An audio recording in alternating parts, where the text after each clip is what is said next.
Good morning traders. आज 18 April शुक्रवार। आज हमारे इंडियन मार्केट हॉलीडे बोलते गেলে समस्त वर्ल्ड मार्केट आज के हॉलीडे। गुड फ्राइडे समस्त मार्केट आज के ऑफ। परपर 3 दिन छुट्टी, शुक्रवार शनिवार रविवार। एकदम मार्केट ओपन হবে সোমবার 21 एप्रिल। तो प्रथमे सबाइके बोले राखी लास्ट कয়েকদিন ধরে আমি ভিডিও বা অ্যানালাইসিস ভিডিও আমি পোস্ট করতে পারিনি, কারণ আমি কয়েকদিন বাইরে ছিলাম, তারপর শারীরিক প্রবলেম ছিল, সেই জন্য ভিডিওটা পোস্ট করতে পারিনি, সেই জন্য দুঃখিত। তো 21 এপ্রিলে মার্কেটের মুভমেন্ট কিভাবে হবে, মার্কেট সেন্টিমেন্ট কিভাবে কাজ করছে, ডিপলি অ্যানালাইসিস করার জন্য আজকের এই ভিডিও। তো তার আগে বলে রাখি 17 এপ্রিল আমাদের নিফটির এক্সপায়ারি ছিল। নিফটির এক্সপায়ারিতে মুভমেন্ট যা হয়েছে সে বলার অপেক্ষা রাখে না। নিফটি যেখানে লো হয়েছিল বলতে গেলে 23,298, সেখান থেকে যেখানে ক্লোজিং দিয়েছে 23,850-এ ক্লোজিং দিয়েছে এবং 23,870-এর কাছাকাছি গেছিল।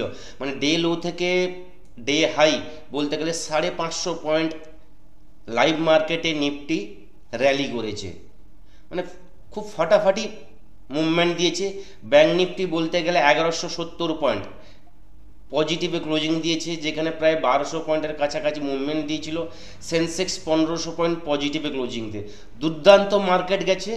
নিফটির এক্সপায়ারিতে এতটা এক্সপেকটেশন ছিল না যে এতটা মুভমেন্ট আসবে এক্সপায়ারিতে, কিন্তু যা মুভমেন্ট এসছে মানে কল্পনা করা যায় না এতটা মুভমেন্ট আমরা দেখতে পেয়েছি কালকে নিফটির এক্সপায়ারিতে। মানে বলতে গেলে 11টার পর থেকে পুরো 11টা থেকে নিফটি কনস্ট্যান্ট কিন্তু মুভমেন্ট দিয়ে গেছে। বলতে গেলে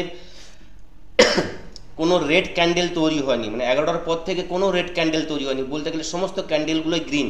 এতটা বাইং এসছে, মার্কেট কন্টিনিউ কিন্তু আপ মুভমেন্ট চলে গেছে। 550 পয়েন্ট লাইভ মার্কেটে মুভমেন্ট করা এতটা ইজি ব্যাপার না। তো তার মানে কি যথেষ্ট বাইং হয়েছে, মার্কেট আমাদের ইন্ডিয়ান মার্কেট ঘুরে দাঁড়ানোর একটা জায়গা তৈরি করেছে।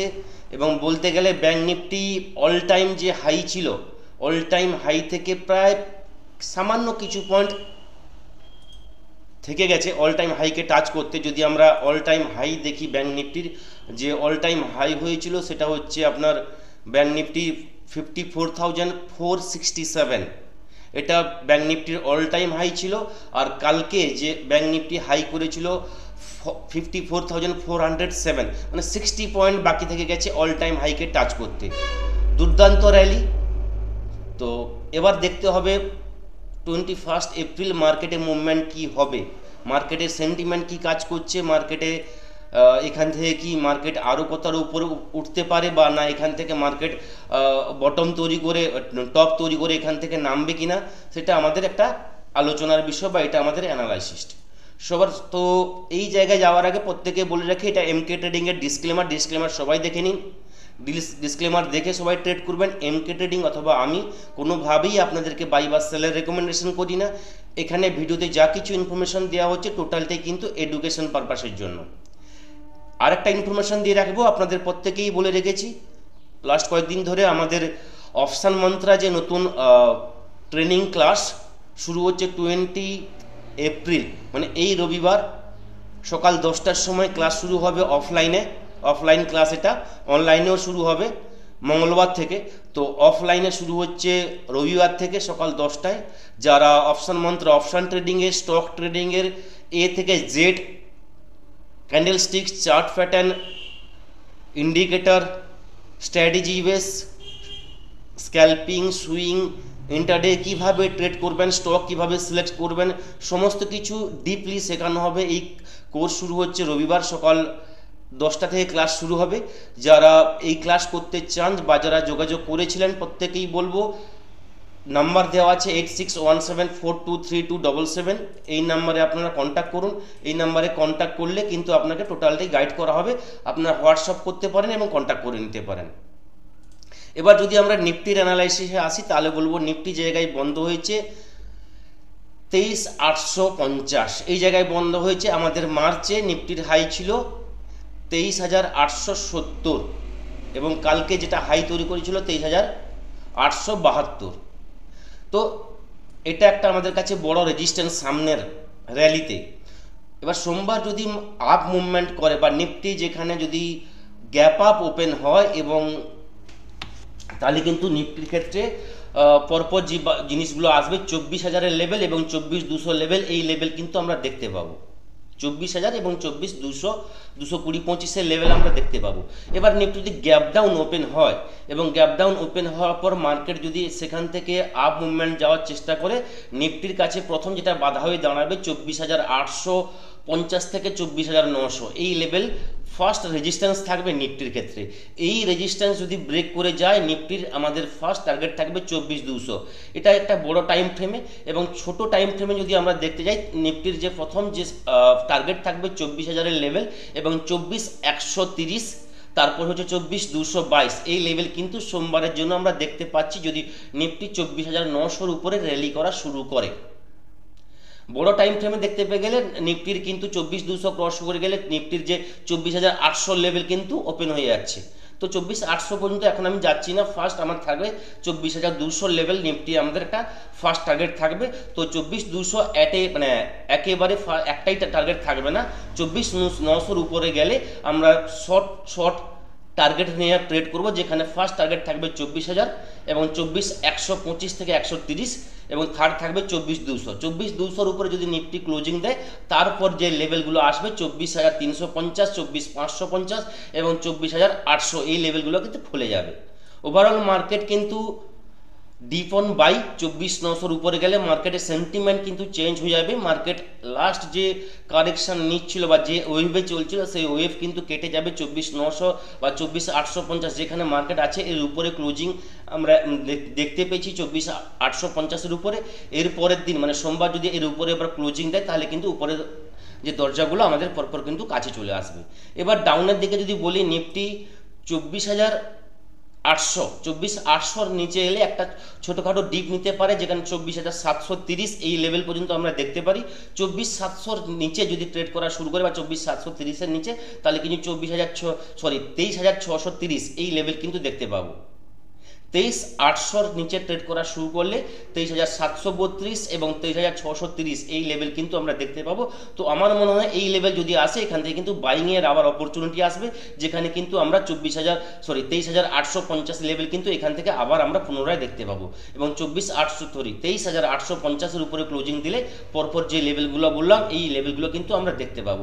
নিফটির চার্ট দেখলে আপনারা বুঝতে পারবেন নিফটি কীভাবে মুভমেন্ট করেছে এটে ওয়ান দিনে, মানে একই দিনে, যেটা 500-550 পয়েন্ট মানে খুব বলার অপেক্ষা রাখে না। কন্টিনিউ 7 দিন, 1, 2, 3, 4, 5, 6, 7 দিন, 7 দিনে নিফটি মিনিমাম বলতে গেলে 2,000 পয়েন্টের কাছাকাছি নিফটি কিন্তু মুভমেন্ট দিয়েছে বা বাউন্স নিয়েছে, যেখানে 21,750 একটা লো ছিল। এই লোটা ছিল কিন্তু হচ্ছে 7ই এপ্রিল থেকে 7 এপ্রিল থেকে 21,750-এর কাছ থেকে কাল 17 এপ্রিল গেছে। 17 এপ্রিলে 10 দিন এবং আমরা ওয়ার্কিং ডে বা ট্রেডিং ডে, 7th ট্রেডিং ডেতে 23,850 বলতে গেলে প্রায় 2,000 পয়েন্ট মুভমেন্ট করেছে নিফটি। কিন্তু এই র্যালিটা বলতে গেলে একদম ফাস্ট হয়েছে। এই 7 দিনের র্যালি কিন্তু মার্কেট কোথাও কিন্তু থেমে থাকেনি। গ্যাপ আপ ওপেনিং এবং green candle, gap up opening, বড় বড় গ্যাপ আপ ওপেনিং এবং গ্রিন ক্যান্ডেলে ক্লোজিং দিয়েছে। যদি শর্ট টার্মে যদি আমরা 15 মিনিটের চার্টে দেখি, তাহলে নিফটি যে র্যালি হয়েছে সেটা আমরা দেখতে পাবো, যেটা হচ্ছে 15 তারিখ, 16 তারিখ, 17 তারিখ, এই 3 দিন মার্কেট কিন্তু একদম সাইডওয়েজ ছিল, একটা ছোট্ট রেঞ্জের মধ্যে নিফটি ট্রেড করেছিল। এবং কালকে ডেটে মানে 17-তে 11টার পর ওই রেঞ্জ যখন ব্রেক করে যায়, ব্রেক করার পর মার্কেট কিন্তু আর পিছন ফিরে তাকায়নি। সেখান থেকে মার্কেট কিন্তু কনস্ট্যান্ট কিন্তু আপ চলে গেছে, সমস্ত বাধাকে পার করিয়ে 23,850-এর উপর ক্লোজিং দিতে সক্ষম হয়েছে। ভালো মুভমেন্ট হয়েছে, স্টক ওয়াইজ ভালো মুভমেন্ট এসছে। আমরা বলেছিলাম এর আগের ভিডিওতে এপ্রিলের 14 থেকে কিন্তু রেজাল্ট সেশন শুরু হয়েছে, বিভিন্ন স্টকের কিন্তু রেজাল্ট আসছে। তো বলেছিলাম এপ্রিলের 15 তারিখের পর মার্কেটে ভালো মুভমেন্ট আসবে, যেটা মের মাঝামাঝি পর্যন্ত এই র্যালি আমরা কিন্তু দেখতে পারি। সেই অনুযায়ী মার্কেট কিন্তু মুভমেন্ট করেছে। আমি কিছুদিন আগে বলেছিলাম নিফটির যে টার্গেট থাকবে 23,800 এবং 24,000 একটা টার্গেট থাকবে, আমি বলেছিলাম আগের ভিডিওতে। তো আজকে যেটা বললাম যে নিফটি যদি 23,850-এর উপরে সোমবার আমরা দেখতে পাই, সেখান থেকে কিন্তু 24,200 লেভেল কিন্তু আমরা কিন্তু কয়েকদিনের মধ্যে, কিছুদিনের মধ্যে আমরা দেখতে পাবো 24,200 লেভেল। 24,200 উপরে যদি নিফটি ক্লোজিং দিতে সক্ষম হয়, তাহলে 24,800 এই লেভেল কিন্তু অনায়াসে আমরা দেখতে পাবো। এটা হচ্ছে নিফটির অ্যানালাইসিস থাকলো সোমবারের জন্য। যদি আমরা ব্যাঙ্ক নিফটির ভিউ দেখি, ব্যাঙ্ক নিফটির অ্যানালাইসিস করতে চাই, তাহলে বলবো ব্যাঙ্ক নিফটি, আমি একটু আগে বললাম যে bank Nifty all time high ছিল 44,472, যেটা হচ্ছে মার্চে নিফটি তৈরি করেছিল। নিফটির যে মার্চের হাই ছিল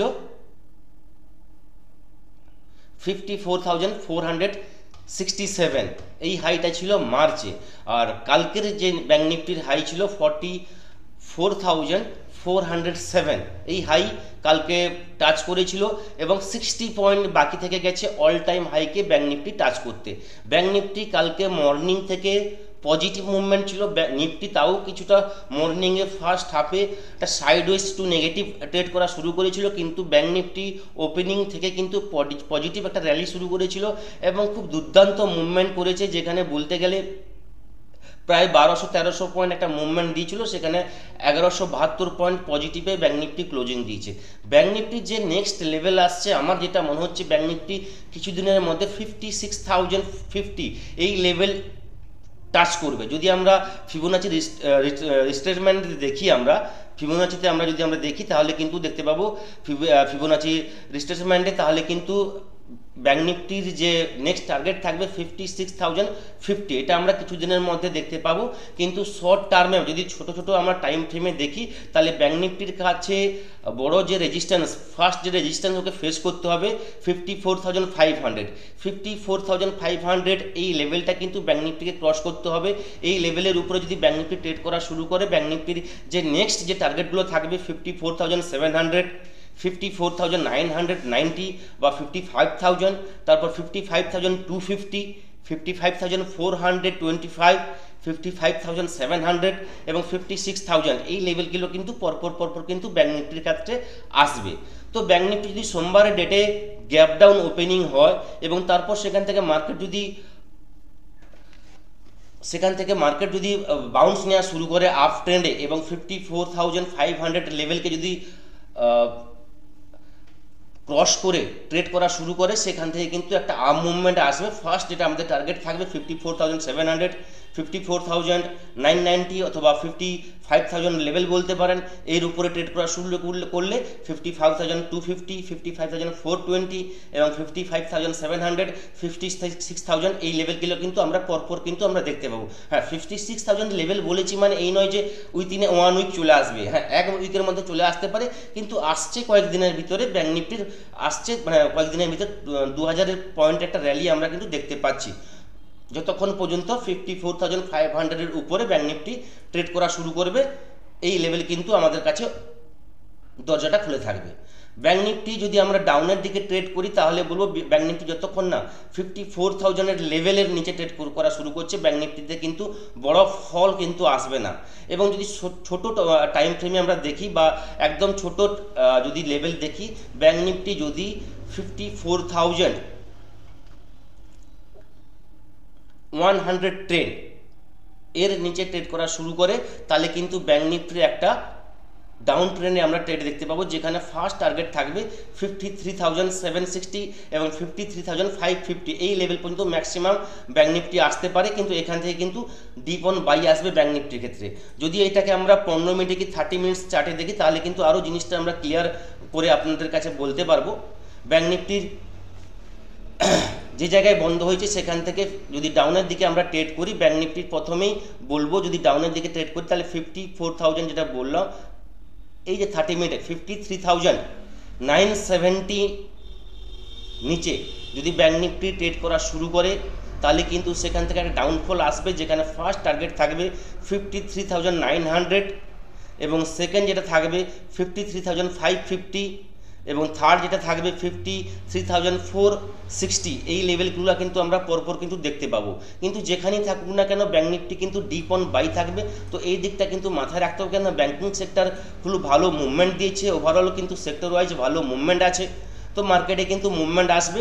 মার্কেট যদি গ্যাপ ডাউন ওপেন হয়, আপনাদের দেখতে হবে মার্কেট ওখান থেকে নিচে কোথায় সাপোর্ট আছে এবং সাপোর্টের কাছে ক্যান্ডেল কি তৈরি করছে, কি চার্ট তৈরি করছে। সেখান থেকে যদি পজিটিভ কোনো ক্যান্ডেল তৈরি হয়, তাহলে সেখান থেকে কিন্তু আপ ট্রেন্ডের জন্য আমরা কিন্তু ট্রেড নিতে পারি। সেখানে যেখানে পরপর কিন্তু উপরের দরজাগুলো কিন্তু পরপর খুলে যাবে। এটা সোমবারের জন্য ভিউ থাকবে। এবার যদি গ্লোবাল মার্কেট দেখি, গ্লোবাল মার্কেটে কালকে কিন্তু দাউ বলতে গেলে 570 পয়েন্টের কাছাকাছি নেগেটিভে ক্লোজিং দিয়েছে। দেখিয়ে দিচ্ছি গ্লোবাল মার্কেট কালকে যে 527 পয়েন্ট নেগেটিভে ক্লোজিং দিয়েছে, প্রায় বলতে গেলে 1.5% নেগেটিভে কালকে ক্লোজিং দিয়েছে। ন্যাসড্যাক বলতে গেলে 20 পয়েন্ট নেগেটিভ, মানে ফ্ল্যাট টু নেগেটিভ ক্লোজিং দিয়েছে। ইউরোপ মার্কেট যদি আমরা দেখি, ইউরোপ মার্কেটে বলতে গেলে ফ্ল্যাটই ক্লোজিং দিচ্ছে। Asian market maximum Asian market কিন্তু পজিটিভে ক্লোজিং দিচ্ছে। আমাদের গিফট নিফটি এখনও পর্যন্ত 120 পয়েন্ট পজিটিভে ফিউচার তার র্যালি করছে। ওভারঅল মার্কেট কিন্তু ওভারঅল গ্লোবাল মার্কেট কিন্তু পজিটিভ আছে। এক্সপেক্ট দাউ 527 পয়েন্ট নেগেটিভে ট্রেড করছে। যদি এফআইদের ডেটা আমরা দেখি, এফআইদের কিন্তু কালকে কিন্তু ভালো বাইং হয়েছে, যেখানে 4,000 কোটি টাকার উপরে 4,667 কোটি টাকার বাইং হয়েছে। তো পরপর 3 দিন এফআইদের বাইং, যেটা কিন্তু মার্কেটকে ধরে রাখতে বা মার্কেটকে উপরে যেতে কিন্তু সাহায্য করছে। এটা কিন্তু মাথায় রাখতে হবে। গ্লোবাল সেন্টিমেন্ট ভালো আছে। ট্যারিফের নিউজ মোটামুটি এখনও পর্যন্ত কিন্তু খারাপ কিছু নিউজ আসেনি। চায়নার ক্ষেত্রে চলছে, এবং চায়না এবং ট্রাম্পের একটা নিজেদের মধ্যে একটা পারস্পরিক একটা ওয়ার চলছে, সেটা প্রত্যেকেই আমরা জানা, কিন্তু এটা চলতেই থাকবে। এর বেসিসে কিন্তু আমাদের নিফটি বা আমাদের ইন্ডিয়ান মার্কেট কিন্তু মুভমেন্ট ভালো দিয়েছে। ইন্ডিয়ান মার্কেট নিজের বেসে বা নিজের ক্ষমতা কিন্তু মার্কেটে কালকে কিন্তু মুভমেন্ট দিয়েছে। হ্যাঁ, অ্যান্ড গ্লোবাল নিউজ এসেছিল, যেটা হচ্ছে চায়না কিন্তু নেগোসিয়েশন করতে চাইছে চায়না ইউএসের সঙ্গে ট্যারিফ নিয়ে। এটা এখনও পর্যন্ত কিন্তু এখনো ফাইনাল কিছু হয়নি। যখন হবে তখন কিন্তু একটা মার্কেটে তার একটা প্রতিক্রিয়া আমরা দেখতে পাবো। মোটামুটিভাবে এইটুকু বলতে পারি, আসছে দিনে মার্কেটে মুভমেন্ট আসবে। স্টক ওয়াইজ আমি বারবার বলেছি, যখন মার্কেট ডাউনে ছিল বলেছিলাম স্টক ওয়াইজ আপনাদের বা সেক্টর ওয়াইজ কিন্তু স্টক আপনাদের চুজ করতে হবে। কোন সেক্টরে কোন স্টকের ওয়েটেজ বেশি আছে, সেই ওয়েটেজ যুক্ত স্টক আপনাকে কিন্তু আস্তে আস্তে করে কিন্তু আপনাকে নিবেশ করতে হবে। আপনার যদি মানে 1000 টাকা ইনভেস্ট করার প্ল্যান থাকে, তাহলে কিন্তু আপনাকে কম কম করে কিন্তু অ্যাট এ ওয়ান টাইম 1000 কিন্তু ইনভেস্ট করা উচিত নয়। আপনাকে বলবো পার্সেন্টেজ ওয়াইজ কিন্তু ইনভেস্ট করুন, কিন্তু এবং কিন্তু স্টক কিন্তু লং টার্মের জন্য আপনাকে ইনভেস্ট করতে হবে। আপনি আজকে ইনভেস্ট করলেন, আপনি বলবেন 15 দিন পর আপনাকে স্টক সেল করার জন্য আপনি কিন্তু ইনভেস্ট করবেন না। আপনাকে মিনিমাম 4 বছর 5 বছর 10 বছর লং টার্মের জন্য কিন্তু আপনাকে স্টকে কিন্তু ইনভেস্ট করতে হবে। এই থাকলো সোমবারের জন্য ভিউ। সবাই ভালো থাকবেন, ছুটি ভালোভাবে কাটান। নেক্সট ভিডিওতে আপনাদের সঙ্গে আবার দেখা হবে। থ্যাংক ইউ, ধন্যবাদ।